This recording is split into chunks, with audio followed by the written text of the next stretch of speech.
e chiamerei subito per un saluto la Presidente della provincia Angela Quacquero, che sono molto contento tra l'altro che lei sia presente, e la inviterei a venire a rivolgerci un saluto e la ringrazio.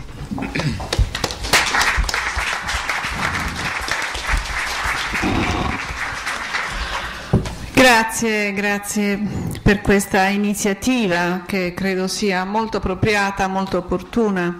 Grazie perché avete dato un'impostazione di studio, abbiamo bisogno di conoscenza in questo settore.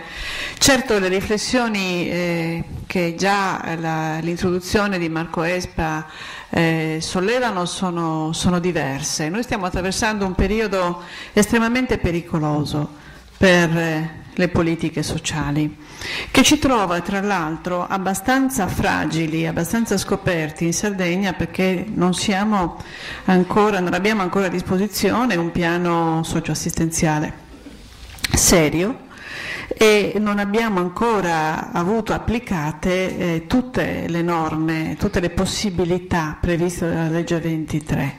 Abbiamo ancora un regolamento in forse, un regolamento che non è completamente sviluppato, e questo ci penalizza molto.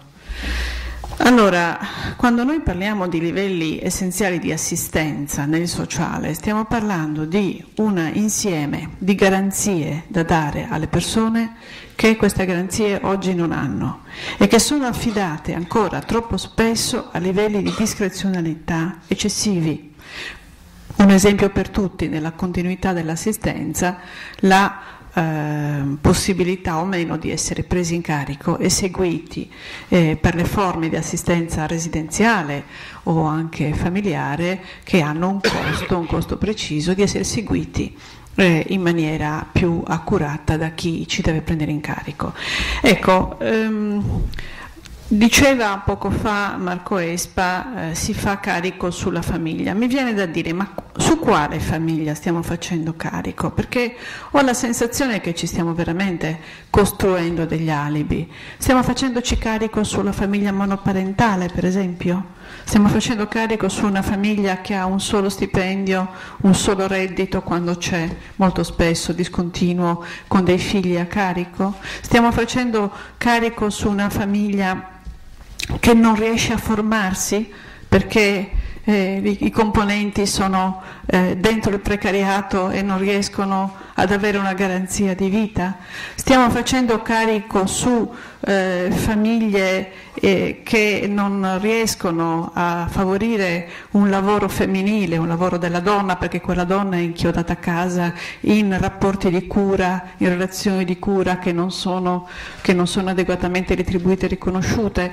Cioè, quando parliamo di famiglia, parliamo di una situazione in cui il 25% delle famiglie nella nostra realtà territoriale è a serio rischio di povertà e dobbiamo prenderne atto. La Regione Sardegna certamente spende, investe sulle politiche sociali, dobbiamo stare molto attenti perché questa spesa sarà in forte diminuzione, ma soprattutto deve essere una spesa programmabile, deve essere una spesa che dica con sufficiente anticipo che cosa ci si può fare e dove si vuole andare, perché le persone hanno bisogno di poter programmare. Il precariato è un precariato di lavoro, è un precariato che ci sta portando verso nuove povertà sempre più estese. Dobbiamo sapere su quali servizi possiamo far conto. E un'ultima parola sul calcolo dell'ISEE a livello familiare. Dicevamo prima, stiamo attenti perché stiamo lavorando tutti perché le persone che hanno un disagio, che hanno una non autosufficienza, che hanno una disabilità, facciano percorsi importanti di autonomia e alla lunga questi percorsi di autonomia pagano su tutti i piani: umano, personale, relazionale, sociale e anche economico.